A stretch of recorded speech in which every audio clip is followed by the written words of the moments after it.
Seguimos adelante en Telebuen Día. Vamos a recibir con gran gusto a Pablo Intamusu, es secretario ejecutivo de la UNACEB Diablo Verde, segundo en el Campeonato de Murgas del 2013, pero además segundo en el tenor de las voces de Diablos Verdes, una de las tradicionales. Después les voy a preguntar cuántos años, un lote que sale sistemáticamente en carnaval. Y a marcha camión, uno se pregunta, bueno, esto de a marcha camión, ¿en qué se modifica? Porque también habrá que tener ciertos recaudos a la hora de viajar en camiones. Hay algunas especificaciones marcadas en esta ley 19.061, una ley que ha llamado a la polémica, que ha generado diversas voces. Habrá que convocar, también hablando de carnaval, a Pitufo Lombardo para que trate de acomodar estas voces disonantes en una ley que está llamada a ser polémica por un tiempo más. Pero de eso vamos a hablar con Pablo Intamusu. En el sitio de UNACEB, a través de su Twitter y a través de su página en internet, se están exhibiendo, presentando, ofreciendo materiales de todo el mundo, muy interesantes, algunos muy removedores, como este video que vamos a compartir a continuación. Soy un bobo y a 180 soy feliz. Soy un crack adelantando, sal de mi carril. Soy un bobo y no le digo frena ya. He bebido 2 cervezas. ¿Cómo? Me quiero bajar. Soy 7 veces más bobo que tú y veloz, y me transformo on the run. Soy un bobo y me distraigo sin cesar. Voy buscando Castañeda por la comarcal. Soy un bobo y me transformo al conducir. Si me vas a adelantar, yo le piso más. Soy inmune a la ginebra, al vino y a la cerveza. ¡Qué sorpresa, una moneda! Manda un mensaje, no puedo esperar. Ten cuidado, no me pites si me salto un paso de cebra. Déjame la pista libre, que tengo que pasar. Soy 7 veces más bobo que tú y veloz, y me transformo Cuando incumples las normas, esto es lo que piensan de ti los demás. Sé inteligente. 0 riesgos al volante. Dirección de Tráfico, Gobierno Vasco.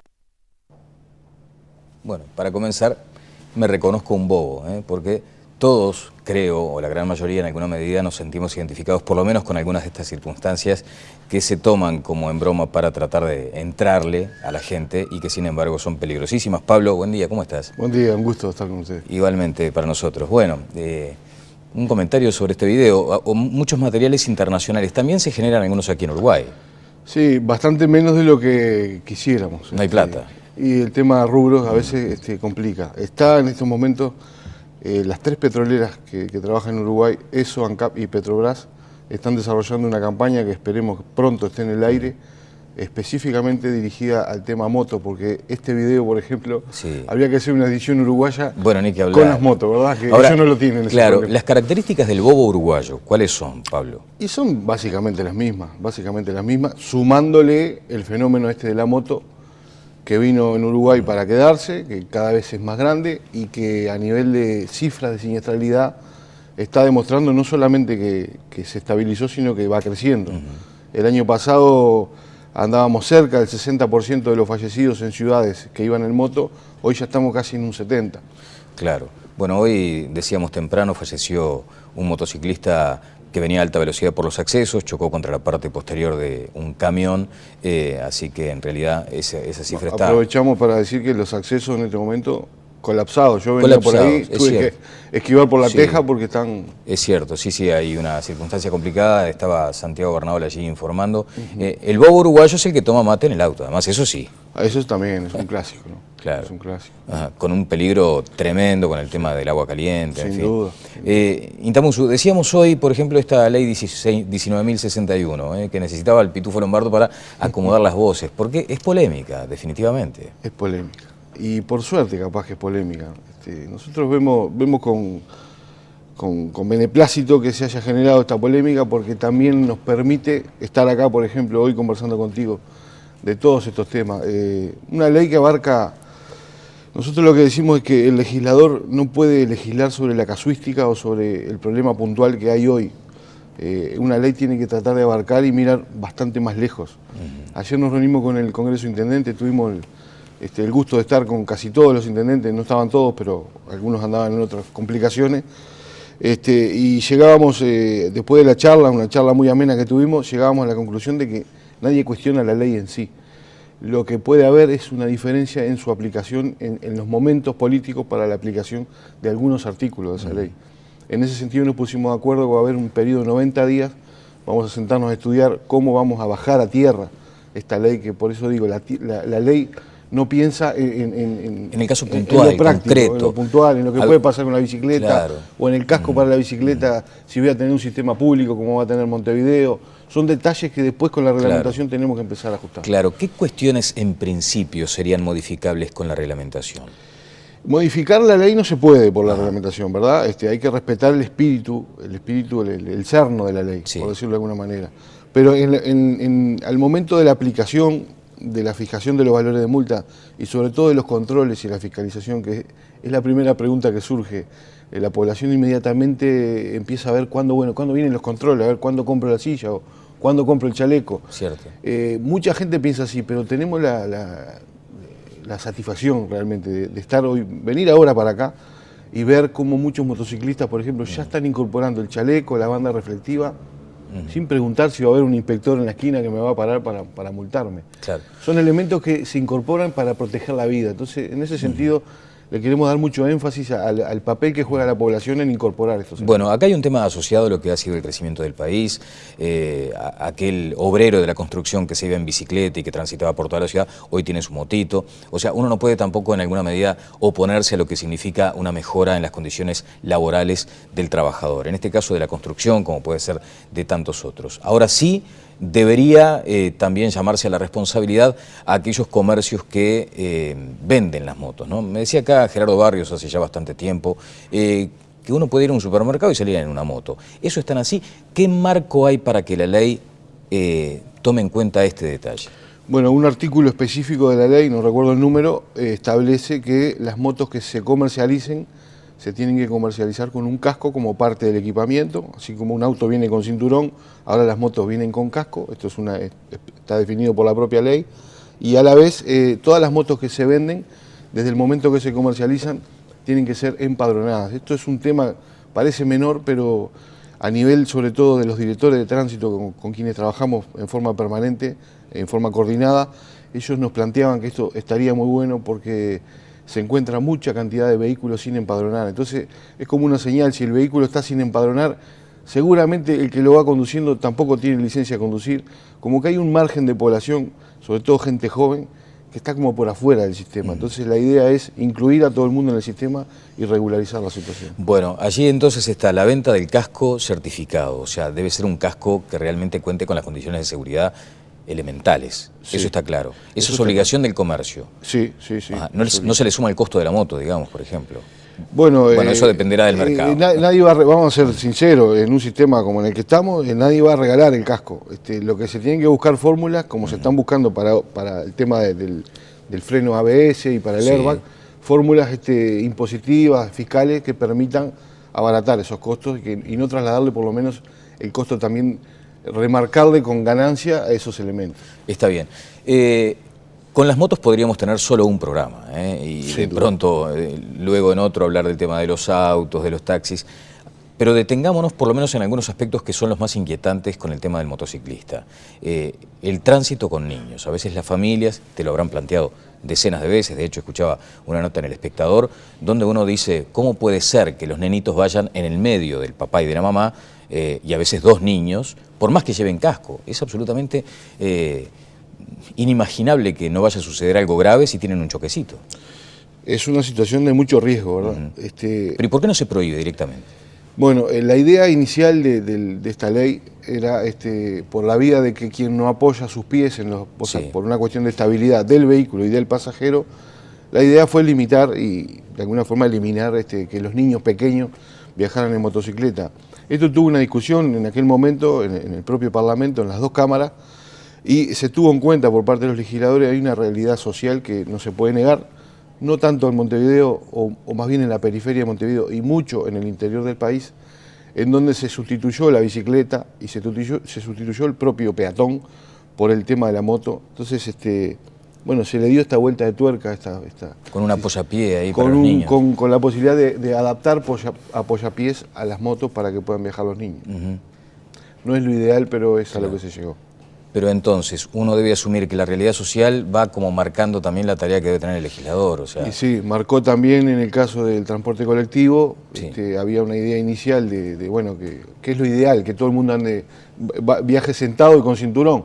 Pero también el Ministerio de Transporte, con lógica, nos explicaba que hay algunas partes del país en donde el único transporte colectivo que hay es el interdepartamental, que se va metiendo en las poblaciones y es la única solución que hay. Claro, o sea, el paraguas que representa la ley está perforado. Tiene algunas perforaciones que habrá que ir emparchando. Sin digamos, duda, ¿no? con la reglamentación. Con la reglamentación. Allí se establece, por ejemplo, la posibilidad que una persona viaje de pie en algunos recorridos interdepartamentales, ¿es correcto? Sí, sí, en este tipo de servicios, En este los tipo coches de camino que se llama. Exactamente, que van recogiendo muchas veces Viajan maestros, policías. Maestros, policías, Ahora, escolares. claro, yo recuerdo un caso, no sé si fue en La Valleja, en el departamento de La Valleja, donde va la persona de pie, una señora, tengo entendido que era en aquel momento, hay un frenaje brusco de la unidad, se precipita sobre el chofer y es un desastre, un accidente con muertos, ¿no? Ruta 7 fue eso. En la 7, bueno. ¿Y eso no se pondera a la hora de establecer esta situación? Bueno, yo te decía, es difícil legislar por la casuística y no se debe hacer, eso es lo que dicen los legisladores. En este caso particular, ahora que pasó un tiempo, nosotros nunca nos gusta hablar sobre lo caliente cuando pasan estas tragedias, pero en este caso particular fue una situación muy particular, que una señora trastabilló, iba viajando al lado del chofer en donde no debería ir viajando, bueno, no estaba colocada la barra de protección, se juntaron un montón de cosas para que ocurriera lo que ocurrió. En realidad, te digo, lo ideal es que vaya todo el mundo sentado y sujeto con un cinturón. Pero la realidad marca otra cosa. La realidad social de nuestro país, un país que arrancó con este tema, si se quiere, del 2008 a la fecha, o sea, hace muy poco que el Uruguay está queriendo tener una política pública nacional en materia de tránsito y seguridad vial. Creemos que hemos dado avances notorios en alcohol, en otros temas, y bueno, ahora nos introducimos en este proceso que creo que va a dar resultados. Bien, bueno, y es ley además, ¿no? Dura lex, sed lex. La ley es dura, pero es la ley, habrá que respetarla. Allí hay, por ejemplo, una herramienta potente para el juez.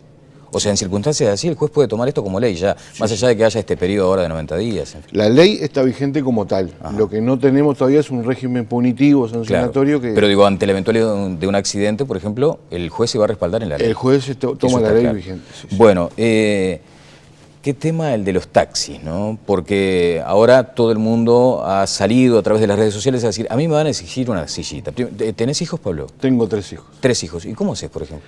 Bueno, no viajo mucho en taxi yo, ¿no? Y son bastante grandes, ya no Claro. estoy en el problema bien, está bien. Pero supongamos que tuvieras a 3 niños, tu coche, y que los tuvieras que instalar en el asiento posterior, con las sillitas. Está complicado, no dejamos de reconocer que bajar a tierra todo esto nos va a costar. No es para sacar el pie del lazo, como se dice vulgarmente. Pero ponemos otro ejemplo, que a veces los ejemplos son claros. Cuando se legisló sobre la necesidad de cinturón de 3 puntas en el transporte escolar, hubo un ruido también similar, bueno, había voces que decían esto va a ser imposible, bueno. Después de 3 años la Intendencia, sobre todo la Intendencia de Montevideo, hizo un trabajo muy puntilloso y se llegó hoy a la situación de que todos los vehículos del transporte escolar, 100%, en Montevideo y casi todos los departamentos del país, tienen este nivel de seguridad. Los niños en Uruguay hoy viajan más seguros que en algunos países de Europa. Y hace poco se dio un caso en Uruguay y Yaguarón, una camioneta escolar que chocó, y se demostró que esos 9 gurises que iban arriba de esa camioneta salieron ilesos porque estaba el cinturón de seguridad. Claro. Es complicada la seguridad y a veces hasta es poco práctica. Claro, desde ya, porque uno se imagina un auto común y corriente, ¿no? Típico de una familia uruguaya, y no podés meter 3 sillitas atrás, por más que quieras, por más que quieras cumplir con la ley. ¿Qué va a pasar cuando el inspector me pare y diga, usted no tiene una silla? Y bueno, tampoco es así que el inspector a partir de mañana va a salir a rajatabla. Vamos a imaginar el escenario posible dentro de 90 días. Viene el inspector y me dice, usted lleva 3 niños, pero hay uno con silla o 2 con silla. Sí. no está previsto. Por el momento no está previsto que vamos a hacer en esos casos. Entonces se presta la flexibilidad, digamos, al diálogo. Daniel, acá en Uruguay, la mayoría de los departamentos de nuestro país, que antes era materia departamental del tránsito, si tú lees las ordenanzas de tránsito, el Reglamento Nacional de Circulación Vial, te vas a dar cuenta que no estamos inventando nada. Está todo escrito, lo que a veces caen en desuso las normas por la falta de controles. Tenemos que ir entre todos retomando esto y no siempre esperar que el inspector me diga lo que tengo que hacer. Claro. Nosotros como padres tenemos que velar por la seguridad de nuestros gurises y saber cómo están viajando. Bueno, y allí nos vamos a lo que tú mencionabas al pasar, el tema de los taxis. ¿Por qué no va a faltar aquel que diga, a mí me exigís la sillita y tengo que ir con una mampara acá? ¿Está planteado en algún momento de parte de la UNACEB sugerir la supresión de la mampara? No está planteado. Aquí tenemos que también ver los equilibrios. La mampara, desde que se instaló por un motivo de seguridad laboral de los trabajadores. Somos absolutamente respetuosos tanto del sindicato como de la Intendencia de Montevideo. Es la Intendencia de Montevideo el organismo competente y regulador del servicio de transporte de taxímetro. Nosotros, si nos convocan, vamos a ir con mucho gusto y vamos a dar nuestras opiniones. Pero no creemos que sea bueno introducirnos nosotros desde afuera a sugerir determinadas cosas que sabemos que van a terminar complicando la situación. Claro, pero no son la entidad, digamos, testigo, reguladora. Somos la entidad reguladora que tiene que generar las políticas, tiene que generar las reglamentaciones. Y en función de eso, ¿no sería interesante, Pablo, que usted puede ser, no digo que no, no digo que no. Hasta ahora no estaba planteado, sabemos que hay un planteamiento de parte de la patronal del taxímetro con el tema de la mampara, sabemos también que se están buscando alternativas, han surgido algunas alternativas que han pasado por la UNACEB que no nos han parecido correctas desde el punto de vista técnico. Sí. Bueno, había un planteo de poner una especie de airbag, pero transparente en todas las mamparas, entonces digo, tenemos que ir a lo que hay evidencia científica de que realmente funciona. El uso de los cinturones, por ejemplo, que es un elemento que los traen los automóviles, está vigilado, digamos, en el caso de los taxis, sí. Y sí, debe existir. Está vigilado y sabemos que seguimos hablando de Montevideo, ¿no? Porque es la situación que tiene la mampara. Claro. Una vez por año todos los vehículos del transporte colectivo, del transporte público, entre ellos los taxis, pasan por una inspección anual y allí sabemos, nos consta que la inspección anual exige los cinturones. Hay una dificultad, hay dos dificultades. Una, que a veces cuando lavan los vehículos el cinturón se mete para abajo, porque todavía no todos son retráctiles. Los coches blancos, los autos que se están renovando, todos tienen cinturón retráctil porque son un poco más modernos. Pero hay una parte de la flota que todavía tiene los otros cinturones. Bueno, hay una dificultad allí, que el otro día lo hablábamos con la patronal del taxímetro, estoy seguro que el sindicato también lo va a compartir. Tenemos que insistir un poco y hacer algún tipo de campaña para que también la población no ponga sobre los hombros del taximetrista la responsabilidad, porque siempre llegamos a eso. Si me para el inspector, ¿a quién va a multar? Al taximetrista, bárbaro. Pero el taximetrista, ¿cómo hace para cuando el público sube al taxímetro y le dice, porque pasa esto, póngase el cinturón, por favor? No, yo no me pongo el cinturón porque yo quiero viajar así, bueno, el que paga soy yo. Bueno, entonces la población también juega una parte muy importante. Bueno, creo que hay un eslogan que tiene que ver con si no cambias tú, no cambia nada, ¿no? Es el eslogan nuestro que se lo robamos al presidente Mujica porque es una frase de él. Es una frase de él. Y nos parece que en el tránsito, si hay algo que cuadra con el tránsito, es esta frase. Recuerdo haber hecho, porque a veces uno toma referencia exclusivamente a los hechos más trágicos, ¿no? Pero recuerdo haber hecho un informe de los traumas maxilofaciales tan graves que provocaba la mampara. De hecho, había un departamento en la Facultad de Odontología que se encargaba como de la restauración maxilofacial. O sea, ese es un dato. Sí, la Facultad de Medicina ha insistido mucho con esto. Siempre van surgiendo temas prioritarios o urgentes que a veces no nos permiten hacer lo que tenemos que hacer, pero estoy seguro que este año algo vamos a hacer con el tema del taxi. Bueno, ¿la letra con sangre entra desde el punto de vista de la UNACEB? O sea, hay que multar si la persona va hablando por celular, se terminó lo que se daba, como se dice en campaña, y hay que caerle con todo el peso de la plata. La experiencia internacional indica que el control y la fiscalización en esto es un poco la clave. Hay un especialista, Roy Rojas, un especialista de OPS, que dice que los agentes de tránsito en la seguridad vial son el Cristiano Ronaldo. Son los que hacen los goles. En Uruguay está demostrado claramente que el control y la fiscalización no son lo que deberían ser porque siempre hay carencia de recursos, pero que cuando una política es controlada y fiscalizada empieza a dar resultados. no es necesario mantenerla porque el uruguayo también ha demostrado que después que incorpora un elemento de seguridad, como las luces encendidas, por ejemplo, incorporamos esos hábitos. Ayer los intendentes nos decían y nos contaban, y creo que está bueno, que no es en materia de tránsito, pero el tema del cigarro es un ejemplo claro. No hay un inspector del Ministerio de Salud Pública en cada esquina viendo si en un bar se fuma o no se fuma. Hay una condena social al tema del cigarro, que es lo más efectivo, es a lo que deberíamos llegar. Bueno, hay departamentos del interior donde todo ha salido de control con respecto a las motos y el alcohol, esa mezcla peligrosa, explosiva y muchas veces mortal. Allí también hay un aspecto reglamentado en la ley que permita un poco más de energía a la hora de sancionar. Sí, la ley en materia, por ejemplo, de uso del casco, que es lo más notorio y lo más visible, está vigente desde el año 2008. Sí. Es una ley vigente en todo el territorio nacional. El que no esté de acuerdo con esa ley tiene herramientas en el sistema democrático para buscar su derogación. Hubieron 2 recursos de inconstitucionalidad presentados en el departamento de Flores. La Suprema Corte de Justicia los desestimó a los 2. O sea, tenemos una ley vigente y tenemos que controlar eso es lo del casco. ¿Y lo del alcohol, por ejemplo? El alcohol está funcionando. Si hay algo que está funcionando en el país es el control de alcohol.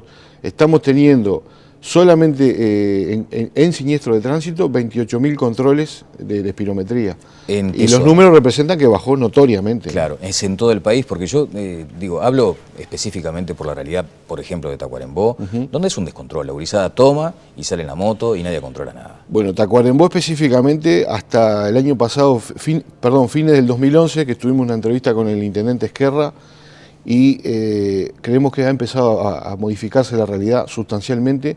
Se conformó una unidad departamental de seguridad vial que viene trabajando muy bien, gente que trabaja honorariamente, o sea, no son funcionarios de una SEB, son vecinos, ediles, gente de fuerzas vivas de la ciudad, muy preocupada por la situación, como decías tú.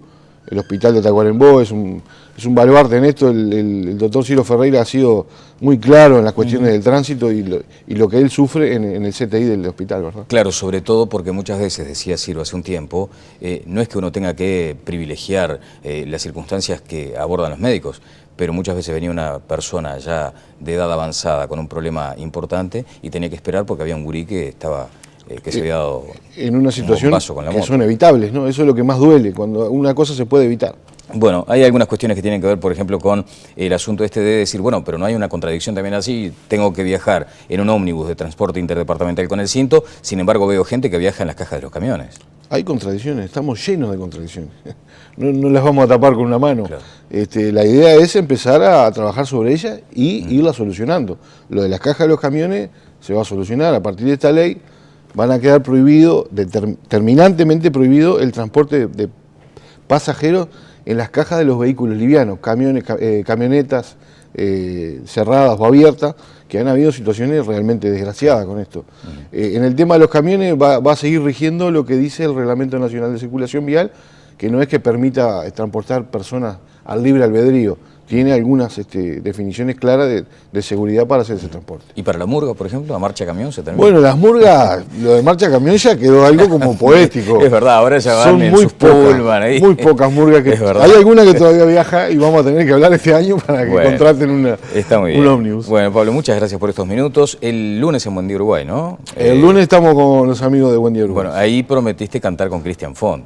Yo le planteé la propuesta, vamos a ver claro. si el otro día se va a animar. No sé con quién fue que quiso acompañar a un artista argentino sí, y no le salían los acordes, no sé qué le pasó. Bueno, sí lo viste, pero es que ahora es una estrella de la TV. Bueno, muchas gracias, Pablo. No, y ojalá que este paraguas que decíamos vaya cubriendo todas estas circunstancias que llaman a la polémica, ¿no? Y que ustedes la asumen como una realidad. Agradecido a nosotros de que se ocupen de estos temas que nos permiten trabajar sobre ello. Perfecto. Pablo Intamuso, el secretario general ejecutivo de la UNACEB, estuvo con nosotros. Vamos a la pausa y seguimos adelante en Telebuen Día.